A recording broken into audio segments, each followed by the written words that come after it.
அன்பான மாணவ செல்வங்களுக்கு இந்த இனிய நேரத்தில் என்னுடைய வணக்கத்தை உறுத்தாக்கக்கூடியேன். இந்த வீடியோ கிளிப்பில் நம்ம பார்க்க போகிறது வந்து +1ல் வேதி சமநிலை அப்படிங்கிற பாடத்தில் வந்து டெரைவ் வான் டெ காப் ஈக்குவேஷன். ஓகே, அதாவது வான் டெ காப் சமன்பாட்டை வருவித்தல். டெரைவ் வான் டெ காப் ஈக்குவேஷன். டெரைவ் வான் டெ காப் ஈக்குவேஷன்.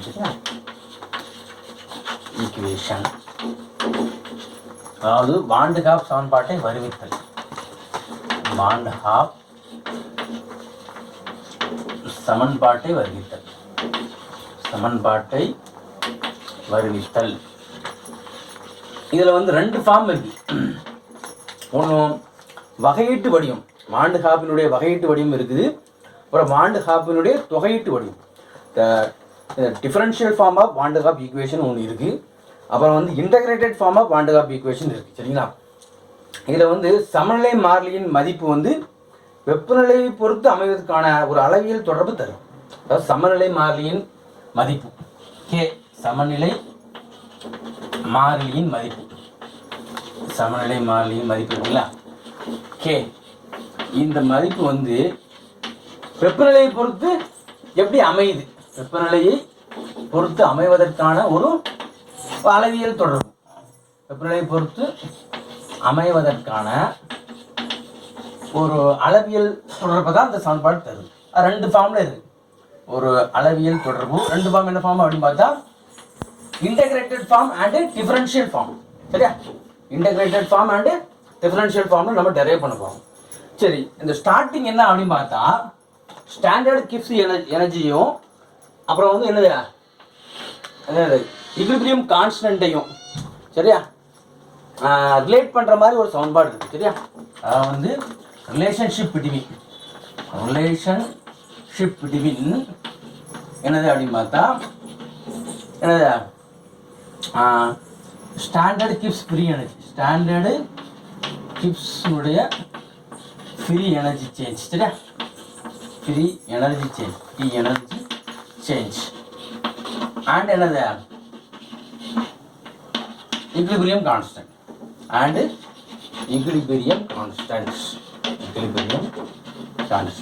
வந்து என்ன சொல்றது அப்படின்னு பார்த்தா வந்து திட்ட கட்டிலா ஆற்றல்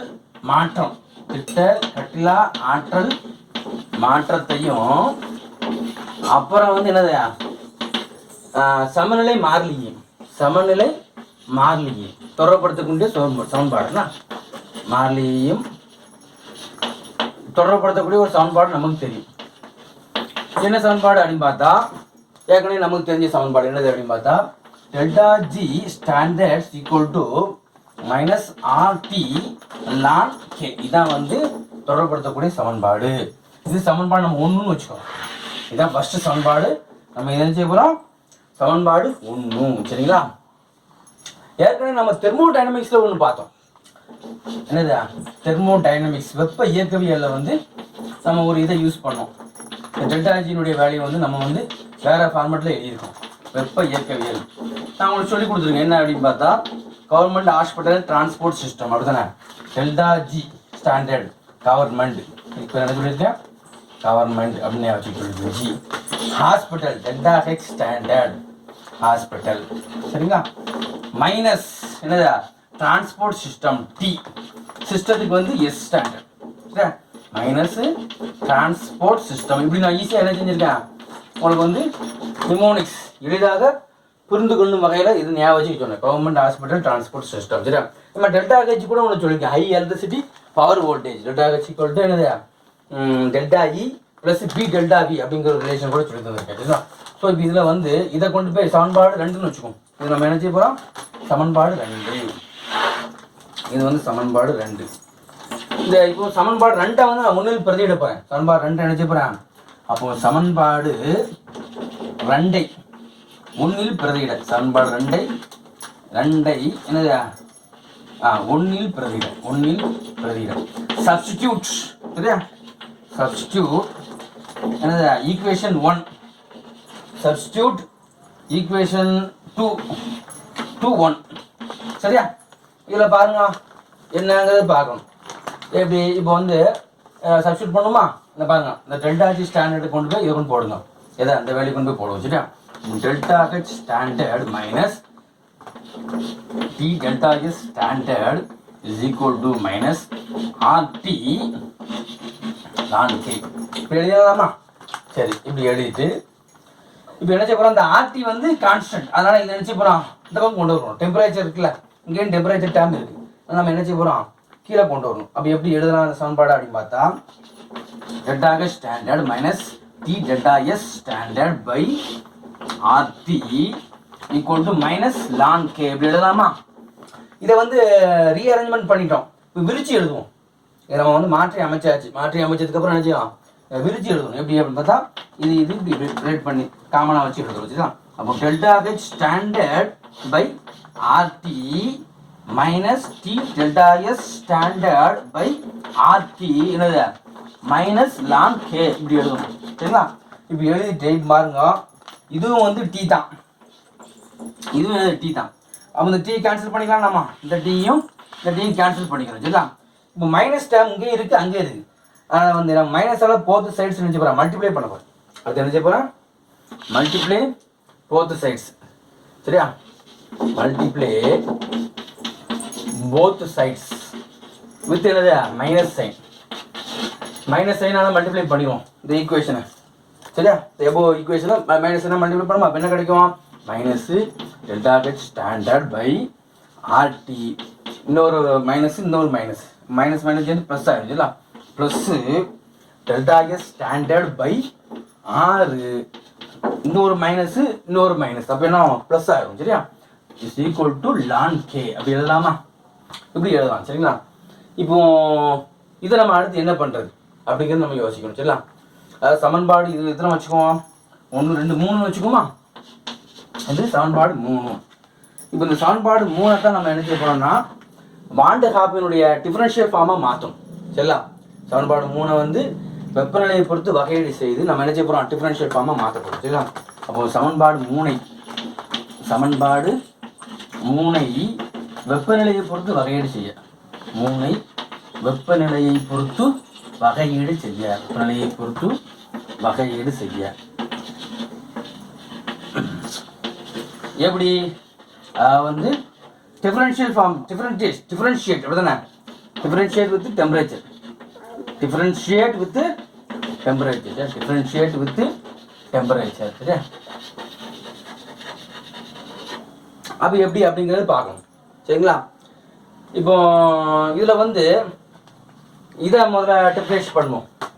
சரியா? டி டிஃபரன்ஷியேஷன் ஃபார்ம், டிடி டெம்பரேச்சரை பொறுத்து. சரியா? லான் கே இது எப்படி எழுதியாச்சு. அடுத்து என்ன செய்ய போகிறோம் அப்படின்னு பார்த்தா, இதை அப்போ டி பை டிடி டெம்பரேச்சரை பொறுத்து நம்ம என்ன செய்யலாம், வகையீடு செய்ய போகிறோம். வகையீடு எப்படி அவ்வளோதான் எழுதுங்க, minus delta H standard by RT, அப்புறம் plus delta S standard by R. இதை நல்லா கவனிக்கணும். இப்போ நம்ம வந்து டெம்பரேச்சர் டேம் எங்கே இருக்குது அப்படின்னு பார்க்கலாம். இப்போ இந்த இடத்துல வந்து டெம்பரேச்சர் டேம் இருக்குது, இது வந்து கான்ஸ்டன்ட், இது நம்ம அப்படியே வெளியே எடுத்துக்கலாம். ஆனால் இதில் பாருங்கள் டெம்பரேச்சர் டேம் இல்லை. சரிங்களா? அப்போ நம்ம இந்த டிடியை பொறுத்து டிஃபரன்ஷியேட் பண்ணும்போது இது இங்கே டெம்பரேச்சர் டேம் இல்லைனால இது ஈக்குவல் டு கான்ஸ்டன்டாக இருக்கனால 0 ஆகும். சரியா? It tends to be 0. எதனாலன்னா டெம்பரேச்சர் டேம் இல்லை, இது வந்து கான்ஸ்டன்டாக இருக்குது, அதனால் நம்ம 0வாக எடுத்துக்கணும். அப்போ அடுத்த ஸ்டெப் எப்படி மாறுது அப்படிங்கிறத பார்க்கணும். சரியா? நம்ம டெம்பரேச்சரை பொறுத்து எப்படி மாறுது, டி லான் K by DT equal to DT. நம்ம என்ன செய்ய போகிறோம்னா இந்த இதை மட்டும் வெளியே எடுத்துக்கும், டெல்டா ஹெச் ஸ்டாண்டர்ட் பை 6. சரியா? அப்புறம் என்ன செய்ய போகிறோம் அப்படின்னு பார்த்தா, இந்த டிடியை வச்சு டிஃபரன்ஷியேட் பண்ணும்போது என்ன ஆகுது அப்படின்னு பார்த்தா 1/t² மாறிடுமா, மைனஸு என்னது 1/t² அப்படின்னு மாறுது. சரிங்களா? இப்படி மாறுது, அப்படி தானே? இப்போ இதை வந்து ஆக்சுவலாக வந்து இந்த மைனஸ் காணா போகுது எப்படிங்கிறத பாருங்கண்ணா. இப்போ t/tx. சரிங்களா? இதை டிஃபரன்ஷியேட் பண்ணும்போது மைனஸ் 1/x² மாறும். இதை சாதாரணமாக t/tx டிஃபரன்ஷியேட் பண்ணும்போது மைனஸ் 1/x² மாறுது. அதே மாதிரி இங்கே வந்து 1/t. சரியா? அதாவது t/tt இதை வந்து டிஃபரன்ஷியேட் பண்ண போகிறோம், அப்படி தானே? 1/t வந்து டிஃபரன்ஷியேட் பண்ணும்போது இங்கே பாருங்கள் அந்த 1/t இது வந்து மைனஸ் 1/t² மாறி சரிங்களா. அதாவது tx/dt 1/x இப்படி வச்சுக்கோங்க. 1/x டிஃபரன்ஷியேட் பண்ணும்போது மைனஸ் 1/x² மாறுது. நம்ம இங்கே வந்து 1/t டிஃபரன்ஷியேட் பண்ணும்போது என்னது மைனஸ் 1/t² மாறுது. அப்போ இங்கே பாருங்க இங்கே ஏற்கனவே மைனஸ் இருக்குது, இங்கே வாழ மைனஸ் 1/t² இருக்குது. அப்போ வந்து மைனஸ் மைனஸும் கேன்சலாக போகுது. இதுதான் இந்த ஸ்டெப்பு நான் கொண்டு வந்தேன் சரிங்களா. இந்த ஸ்டெப்பு சொல்கிறதோட நோக்கம் என்னன்னு பார்த்தா இந்த மைனஸ் சேர்ந்து என்னவோ மாறுது, அந்த மைனஸ் டைம் காணா போகுது, அப்படி அழிச்சிடும் சரிங்களா. அந்த மைனஸ் டைம் எப்படி காணா போகுதுங்கிறத வந்து நான் இப்படி சொல்லியிருக்கேன் ஓகேவா. அதை வந்து tx 1/x டிஃபரன்ஷியேட் பண்ணும்போது மைனஸ் 1/x². அதே மாதிரி t/dt பொறுத்து 1/t டிஃபரன்ஷியேட் பண்ணும்போது என்ன ஆகுதா மைனஸ் 1/t² வரும். இந்த மைனஸும் காணா போயிடுது. ஸோ இப்போ அடுத்து நம்ம எழுதுறோம். எப்படி எழுதுறோம் அப்படின்னு பார்த்தா இதனுடைய வகையீட்டு வடிவம் அப்படின்னு சொன்னால் எப்படி எழுதுறது, இதை அடிச்சிடலாமா. என்ன வகையீட்டு வடிவம் பாருங்க, இதை பாருங்க t/tt ln k is equal to என்னது டெல்டா h ஸ்டாண்டர்ட் பை 6 அப்புறம் என்னது 1/t². இதான் வந்து இதனுடைய வகையீட்டு வடிவம்.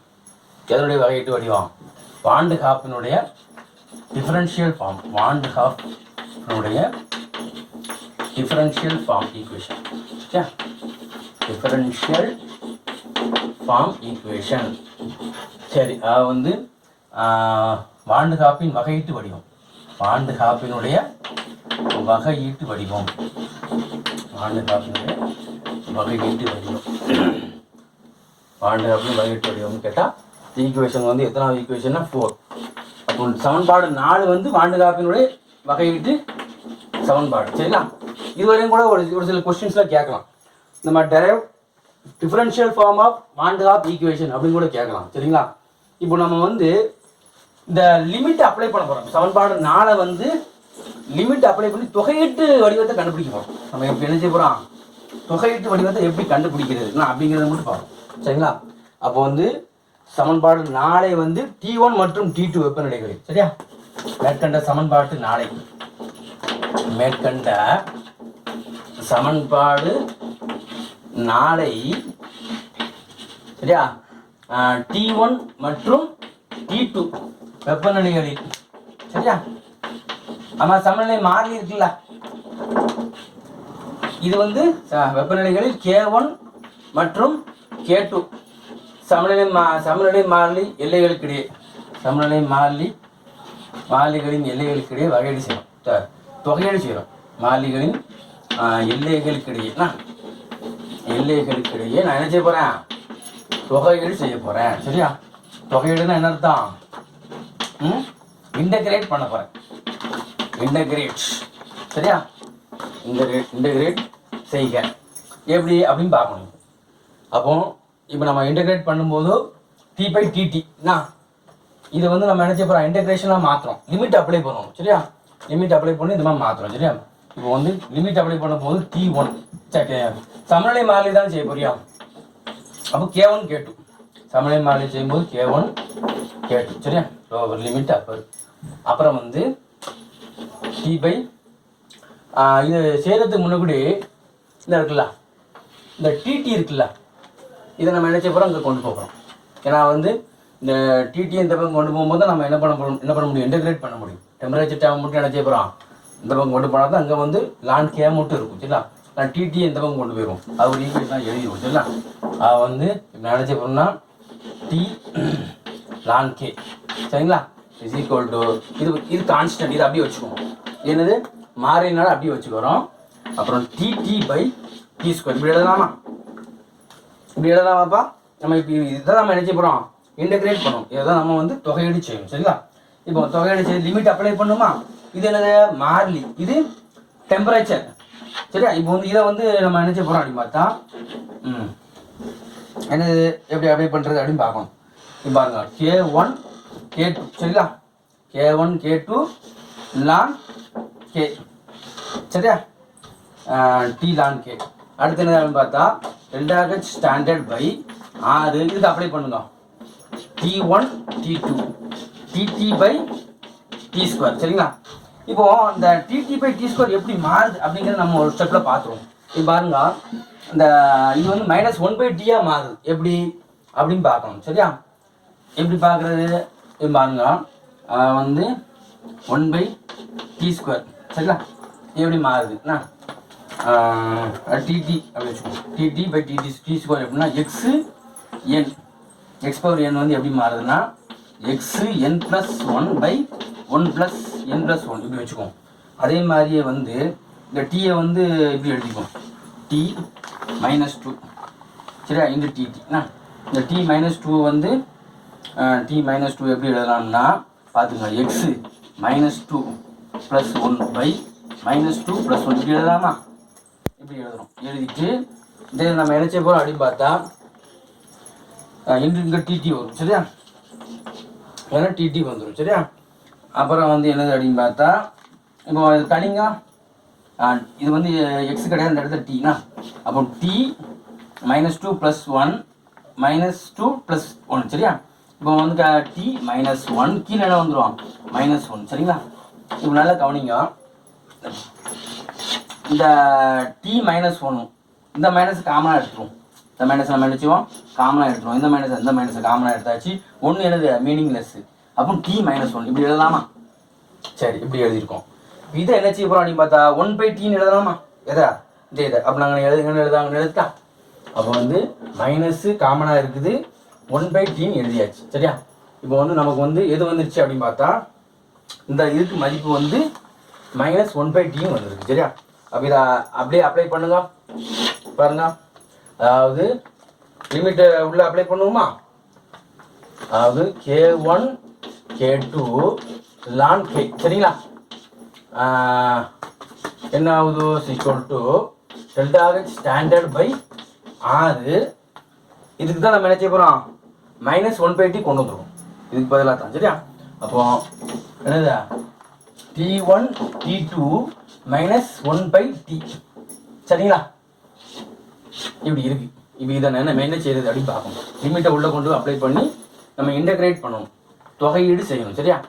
அப்போ தொகையீடு செய்யும்போது ln k லிமிட் அப்ளை பண்ணுங்க, k1 k2. ஓகே, அப்ளை பண்ணிவிட்டு அடுத்து என்னது ∆h ஸ்டாண்டர்ட் பை 6.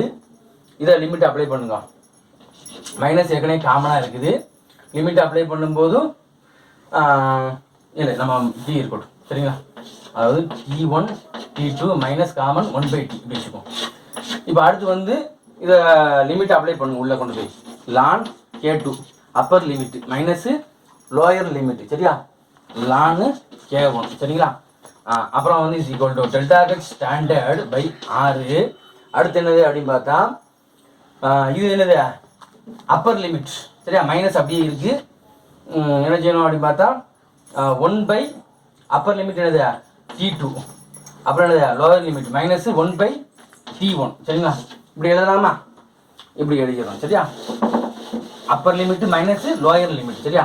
அதாவது அப்பர் லிமிட்டு மைனஸ் என்னது லோயர் லிமிட் அப்ளை பண்ணியாச்சு. இப்போ பாருங்க, இதை இப்படி எழுதலாமா? ln k2/k1 அப்படி எழுதலாமா இதை? சரிங்களா? இதை நம்ம அப்படி எழுதிடுறோம். எழுதிட்டு ∆h ஸ்டாண்டர்ட் பை 6. தென் என்ன செய்ய போகிறோம் அப்படின்னு பார்த்தா T1. சரியா? -T2. ஏற்கனவே ஒரு மைனஸ் வெளியே இருக்குது. சரியா? மைனஸ் ஏற்கனவே வெளியே இருக்குது. அதாவது T1 -T2 பை இதை காமனாக எடுங்க, T2 T1. சரி, நம்ம என்ன செஞ்சிட்டோம், அப்படியே காமனாக எடுத்துருக்கோம். T1 T2 வந்து காமனாக நம்ம எடுக்கலாம். சரிங்களா? இப்போ மைனஸை கொண்டு போய் உள்ளே கொண்டு போயிருப்போம். சரியா? அப்போ ln k2/k1 = ∆h standard by 6. என்னது மைனஸ் உள்ள கொண்டு போயிருக்கோங்க. அப்போ வந்து T1 + T2 இந்த இடத்துல மைனஸ் வந்துடும். சரிங்களா? மைனஸ் பை என்னது T2 T1. சரிங்களா? இப்போ அடுத்து என்ன செய்ய அப்படின்னு பார்க்கணும். அடுத்து என்ன செய்யலாம்? அடுத்து என்ன செய்ய போகிறோம், இந்த சைன் மைனஸ் சைனுக்கு நம்ம மாற்றி விடணும். T2 - T1 எழுதலாமா? இந்த மைனஸ் சைனை கன்வெர்ட் பண்ணுறாங்க பாருங்க, சேஞ்ச் இன் மைனஸ் சைன். அப்போ ln k2/k1 = ∆h standard by 6. அப்புறம் என்னது T2 - T1 பை காமனாக உள்ள T2வும் T1. சரிங்களா? இப்போ இதை என்ன செய்ய போகிறோம்னா லான் இஸ் ஈக்குவல் டு 2.303 லேக். சரிங்களா? ஸோ அப்போ இந்த மதிப்பை நம்ம பிரதியிடுவோம். எங்கே எழுதா எழுதிடுமா? எங்கே எழுதுவோம்? சரிங்களா? அப்போ பிரதியிடுங்க. அப்போ பாருங்க 2.303. சரிங்களா? லாக்கு அப்புறம் என்னது lock K2 by K1 then delta H standard by R என்னது T2 minus T1 by T2 T1. சரிங்களா? இப்போ வந்து இதை வந்து நான் என்ன போகிறேன் டிவைடட் பை போத் சைட்ஸ் வந்து டிவைடட் பை என்னது 2.303 டிவைட் பண்ணுவோம். சரியா? இதை கொஞ்சம் அடிச்சுக்கிறேன். இப்போ வந்து நம்ம டிவைட் பண்ணும்போது என்ன கிடைக்கும்? அப்போ வந்து இதுவும் கேன்சலாக போயிடும், இதுவும் கேன்சலாக போயிடும். சரிங்களா? என்ன கிடைக்குன்னா lock K2 by K1 is equal to delta H standard by 2.303 6. அப்புறம் என்னது T2 minus T1 by T2 T1. இதுக்கு பேர் தான் என்னது அப்படின்னு பார்த்தா இன்டகிரேட்டட் ஃபார்ம். சரியா? இது வந்து எத்தனாவது ஈக்குவேஷனு? 5வது ஈக்குவேஷன். இதுக்கு பேர் என்ன அப்படின்னு பார்த்தா integrated form of Van de Graaff equation. சரியா? Integrated form of Van de Graaff equation. Form of என்னது Van de Graaffனுடைய equation. Van de Graaff equation அதாவது வந்து Van de Graaffனுடைய என்னது தொகையீட்டு வடிவம். Van de Graaff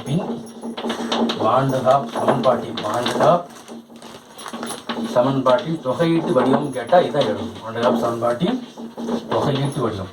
அப்போ நம்ம இதில் வந்து இதெல்லாம் பார்த்துருக்கோம் அப்படின்னு பார்த்தா முதல்ல வந்து Van de Graaff சமன்பாட்டினுடைய எந்த பார்த்தோம் வகையீட்டு வடிவத்தை பார்த்தோம். அப்படிதானே? Van de Graaff சமன்பாட்டினுடைய வகையீட்டு வடிவம். இப்போ பார்த்துருக்கிறது வந்து Van de Graaff சமன்பாட்டின் வகையீட்டு வடிவம் வந்து ஈக்குவேஷன் 4. இப்போ பார்த்துருக்க என்னது Van de Graaff சமன்பாட்டினுடைய தொகையீட்டு வடிவம். இங்கே இதெல்லாம் முக்கியம்.